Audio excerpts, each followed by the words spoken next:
अस्सलाम वालेकुम अज़ीज़ तलबा, आज की वीडियो में इंशाल्लाह ताला आप active voice and passive voice के कंसेप्ट को समझेंगे।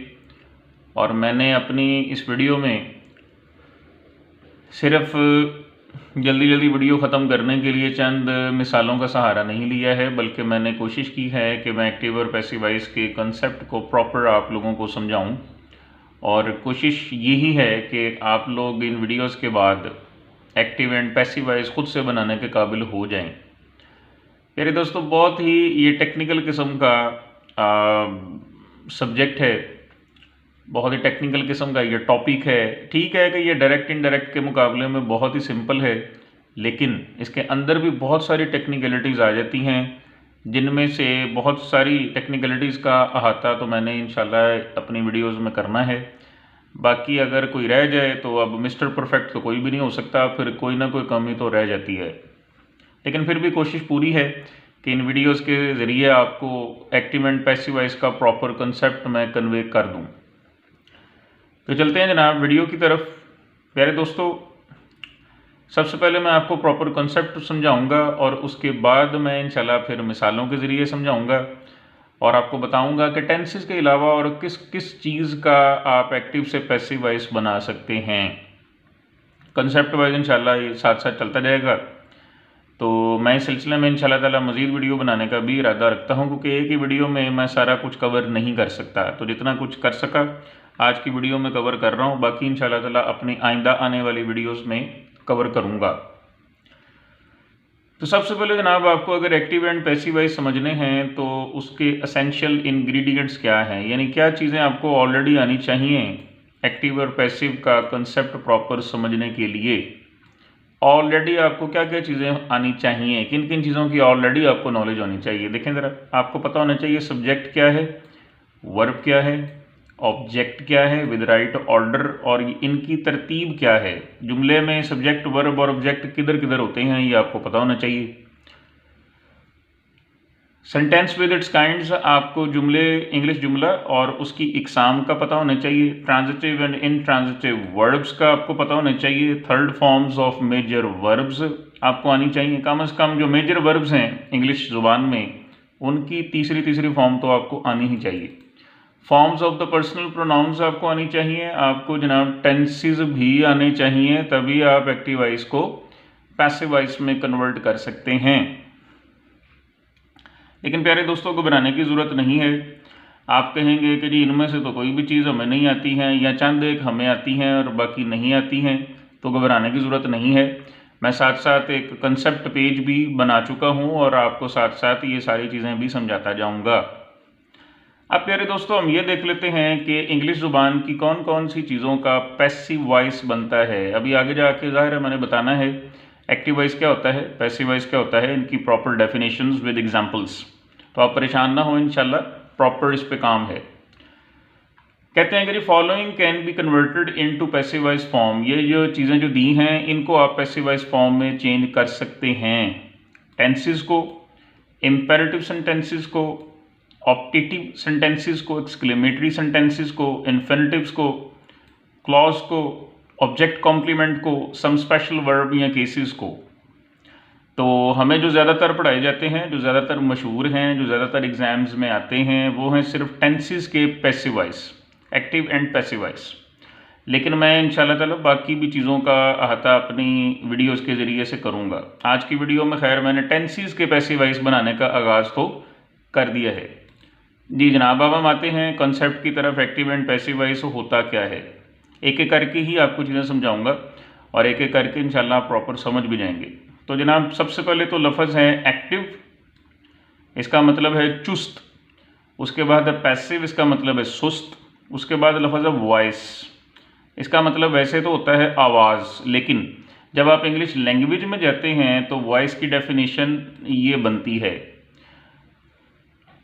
Voice is that form of the verb. ये वर्ब की वो फॉर्म होती है विच शोज़, जो जाहिर करती है वेदर आया सब्जेक्ट डज समथिंग, के सब्जेक्ट ने कुछ किया है, सब्जेक्ट कुछ करता है, और has something done to it, या सब्जेक्ट पर कुछ हुआ है। यानी आपको वॉइस के ज़रिए से पता चलेगा कि सब्जेक्ट ने कुछ किया है या सब्जेक्ट पर कुछ हुआ है। सब्जेक्ट ज़ाहिर है जुमले में जो भी काम करता है उसको सब्जेक्ट कहते हैं, लेकिन आपकी ये वॉइस जो है, ये एक फॉर्म ऑफ वर्ब जो है, ये शो करेगी कि सब्जेक्ट ने जुमले में कोई काम किया है या सब्जेक्ट पर कोई काम हुआ है। अब एक्टिव वॉइस क्या होगा? A sentence will be said to be in active voice. एक जुमला एक्टिव वॉइस का जुमला होगा अगर its subject does an action actively. अगर इसके सब्जेक्ट ने चुस्ती के साथ कोई काम कर दिया है, मिसाल के तौर पे ही राइट्स अ लेटर। अब यहाँ पर ही सब्जेक्ट है और उसने काम किया है राइट्स लिखने का, अ लेटर। तो यहाँ पे वाज़ेह है कि ही ने काम किया है, एक्टिवली काम किया है, तो ये जुमला एक्टिव वॉइस का हो गया। अब है जी पैसिव वॉइस। पैसिव वॉइस देखें, a sentence is said to be in passive voice if its subject does not do some action actively rather it receives the action. यानी अगर किसी भी जुमले का सब्जेक्ट एक्टिवली कोई काम नहीं करता बल्कि उस पर काम हुआ है, तो हम कहेंगे कि वो जुमला पैसिव वॉइस का जुमला है और वो जो सब्जेक्ट है वो पैसिव सब्जेक्ट है। ऊपर वाला जुमला ही ले लेते हैं, उसका पैसिव वॉइस बना लेते हैं। ऊपर जुमला था ही राइट्स अ लेटर, वो एक्टिव वॉइस का जुमला था, तो नीचे वो बन गया है a letter is written by him, उसके ज़रिए से एक ख़त लिखा गया। ये ऐसे ही लग रहा है कि जैसे उसने चाहते हुए ख़त नहीं लिखा, उसने एक्टिवली ख़त नहीं लिखा, बल्कि उसके ज़रिए से ख़त लिखा गया है, यानी उससे लिखवाया गया है। ऐसा लगता है कि जैसे ज़बरदस्ती ये एक्शन हुआ है। सो एक्टिव सब्जेक्ट का मतलब है एक्टिव वॉइस और पैसिव सब्जेक्ट का मतलब हुआ पैसिव वॉइस। मज़ीद एग्जांपल्स आप देखिएगा एक्टिव एंड पैसिव वॉइस की। कहता है एक्टिव वॉइस में कहता है आई लव माई कंट्री, मैं अपने कंट्री से प्यार करता हूँ, यानी आई जो है वो बड़ा एक्टिवली काम कर रहा है। यही अगर आप पैसिव वॉइस में ले जाएंगे तो my country is loved by me, मेरे ज़रिए से मेरे वतन से प्यार किया जाता है। ऐसा लगता है जैसे अपनी मर्ज़ी से प्यार नहीं किया जा रहा।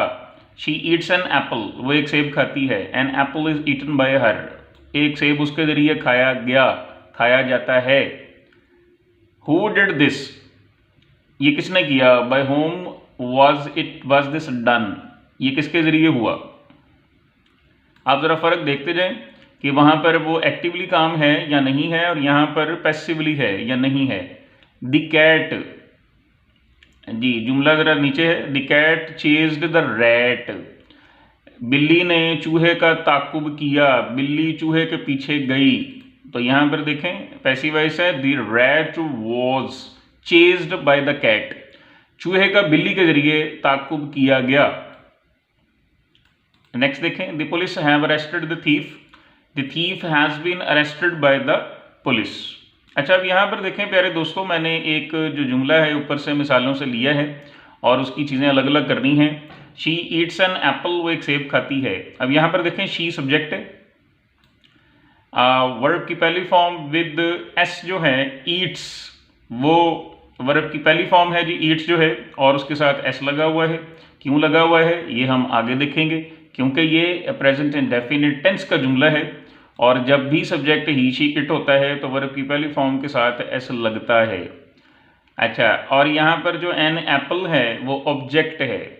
अब आप देखें इसके पैसिव वॉइस के हिस्से करते हैं। यही जुमला जब पैसिव वॉइस में गया तो ये बन गया an apple is eaten by her, उसके ज़रिए से एक सेब खाया गया। अब यहाँ पर आप देखें एन एप्पल बन गया है सब्जेक्ट, जो वहाँ पर था ऑब्जेक्ट। इज हेल्पिंग वर्ब हमने लगा दिया, eaten third form of the verb हमने लगा दी, और बाय ये प्रेपोजिशन है जी, कंजक्शन नहीं है, बाय प्रेपोजिशन हमने यहाँ पर लगा दी। यानी ये जो चेंजिंग्स हैं ये हम कर रहे हैं पैसिव वॉइस में। प्रेपोजिशन वो लगा दिया जी। हर ऑब्जेक्ट बन गया, her is the objective form of the personal pronoun she जी। तो ये तो एक रफ सी मिसालें आपके सामने पेश की थी। प्रॉपर जो चेंजिंग्स करनी है हमने from active voice to passive voice वो मैं अब डिस्कस कर रहा हूँ। ऊपर तो जस्ट रफ आपको थोड़ा सा मिसालों के ज़रिए से एक रफ सा कंसेप्ट देने की कोशिश की है। अब हम तफसीली पढ़ेंगे कि जब भी हम एक्टिव वॉइस का जुमला पैसिव वॉइस जुमले में कन्वर्ट करेंगे तो हम क्या क्या चेंजिंग्स करेंगे जी।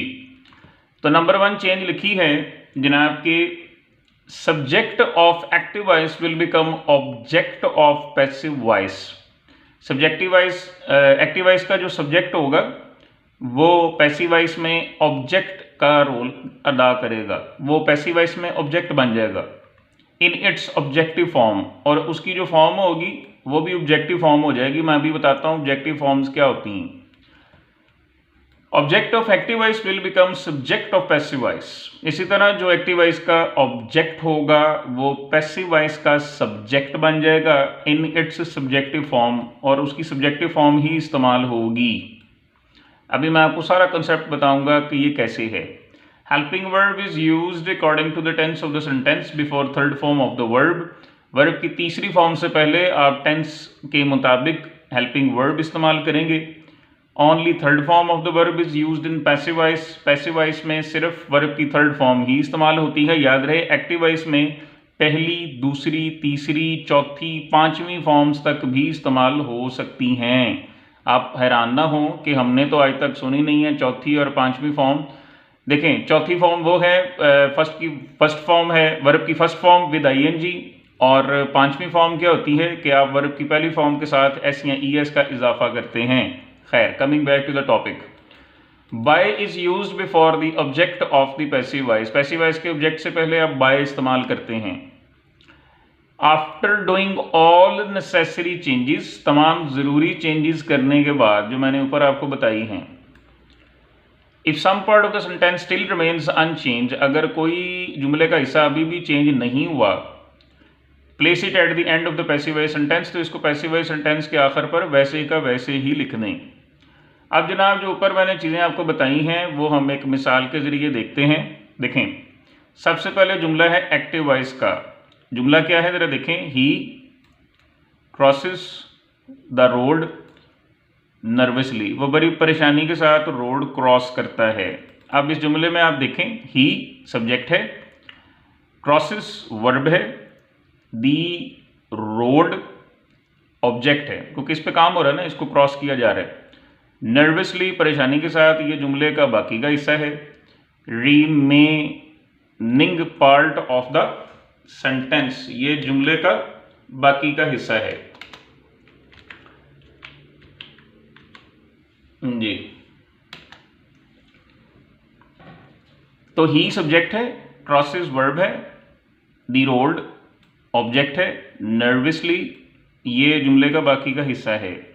अब ये तो हो गया एक्टिव वॉइस का जुमला। अब हमने इसको पैसिव वॉइस में कन्वर्ट करना है। पैसिव वॉइस में कन्वर्ट करने के लिए मैंने आपको क्या बताया था कि एक्टिव वॉइस का जो भी ऑब्जेक्ट है आपने उसको पैसिव वॉइस में सब्जेक्ट बना देना है। पैसिव वॉइस में सब्जेक्ट बन जाएगा। एक्टिव वॉइस में जो भी ऑब्जेक्ट था पैसिव वॉइस में वो सब्जेक्ट बन जाएगा। तो वहां पे दी रोड ऑब्जेक्ट था, तो ये आ गया यहाँ पर पैसिव वॉइस के शुरू में दी रोड। उसके बाद हमने कहा था कि जी हमने टेंस के मुताबिक कोई भी वर्ब की हेल्पिंग वर्ब इस्तेमाल करना है। तो द रोड चूंकि सिंगल है तो हम यहाँ पर इज लगा रहे हैं। ये देखें, इज लग गया, इज, और फिर लगानी है वर्ब की तीसरी फॉर्म, तो फिर लग गया जी क्रॉस्ड, इज क्रॉस्ड। फिर हमने वर्ब की तीसरी फॉर्म के बाद बाय लगाना है, तो बाय।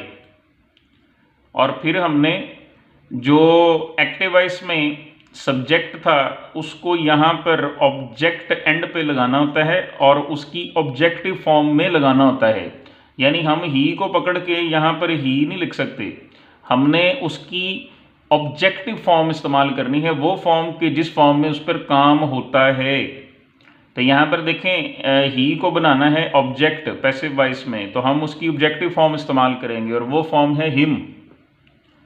और बाकी का जुमला मैंने कहा था वैसे का वैसे ही डाल दें, जो हिस्सा बच जाएगा एंड पे डाल दें, तो वो बन जाएगा नर्वसली। दोबारा आपको बता रहा हूँ, एक्टिव वॉइस के ऑब्जेक्ट को पैसिव वॉइस में सब्जेक्ट की जगह पे ले आएं। उसके बाद आप हेल्पिंग वर्ब टेंस के मुताबिक लगाएं। उसके बाद आप वर्ब की तीसरी फॉर्म लगाएं। उसके बाद आप बाय लगाएं। उसके बाद जनाब बाय के बाद जो है वो आप जो एक्टिव वॉइस में सब्जेक्ट था उसको ऑब्जेक्ट बनाएं, पैसिव वॉइस में एंड पे उसको लगाएं और उसकी ऑब्जेक्टिव फॉर्म में उसको लगाएं और उसके बाद जो जुमले का बाकी का हिस्सा होगा वो लगाएं। तो ये जनाब चेंजेस हैं जो आपने करनी हैं। अच्छा, ये मिसाल तो मैंने आपको बता दी। इसके अलावा हम क्या पढ़ेंगे? इसके अलावा हम ये पढ़ेंगे कि हम बाय पैसिव वॉइस में कहाँ पर इस्तेमाल करते हैं और कहाँ पर इस्तेमाल नहीं करते। याद रहे, बाय का इस्तेमाल पैसिव वॉइस सेंटेंसेस में कोई लाजमी चीज़ नहीं है जी। उसके बाद मैं आपको पढ़ाऊंगा use of to and with in passive voice sentences के पैसिव वॉइस सेंटेंसेस में आप टू कहाँ पर इस्तेमाल कर सकते हैं और आप विद कहाँ पर इस्तेमाल कर सकते हैं। यानी हम बाय की जगह पे टू भी इस्तेमाल कर सकते हैं, हम बाय की जगह पर विद भी इस्तेमाल कर सकते हैं जी। अच्छा प्यारे दोस्तों, अब हम आते हैं कि सबसे जो मशहूर ज़माना है पैसिव वॉइस की चीज़ वो ये है कि हम टेंसेस के जुमलों को पैसिव वॉइस के जुमलों में तब्दील कैसे करते हैं। तो जनाब टेंसेस में सबसे पहले तो मैं आपको ये बता दूं कि सारे टेंसेस के पैसिव वॉइस नहीं बनते। तो इस टेबल को ज़रा गौर से देखें। यहाँ पर आप जानते हैं 3 ज़माने होते हैं। प्रेजेंट, उसकी आगे ब्रांचें हैं, 4 सबकी ब्रांचें हैं जनाब, ये नीचे तक इसकी ब्रांचें जा रही हैं जी। तो प्रेजेंट है, उसमें इंडेफिनिट टेंस है, उसमें कॉन्टीन्यूस टेंस है, नीचे आप देखेंगे परफेक्ट टेंस है और परफेक्ट कंटिन्यूस टेंस है। इसको बल्कि मैं एक ही जगह पर ट्रांसफ़र कर देता हूँ ताकि आप सारी ब्रांचेस को इकट्ठा देख लें जी। ये जनाब हम नीचे आ जाते हैं, ये है आपके सामने जनाब चार्ट। अब देखें प्यारे दोस्तों, पहला है ज़माना प्रेजेंट, उसकी 4 ब्रांचें हैं, डेफिनेट, कंटिन्यूस, परफेक्ट और परफेक्ट कंटिन्यूस। ये नीचे छुपी है, ये मैं आपको दिखाता हूँ जी, ये। और उसके बाद जब आप जाते हैं दूसरे ज़माने की तरफ तो वो इंडेफिनिट टेंस, कंटिन्यूस, परफेक्ट और परफेक्ट कंटिन्यूस, यानी ब्रांचों के नाम वही रहते हैं, ऊपर ज़मानों के नाम चेंज होते हैं।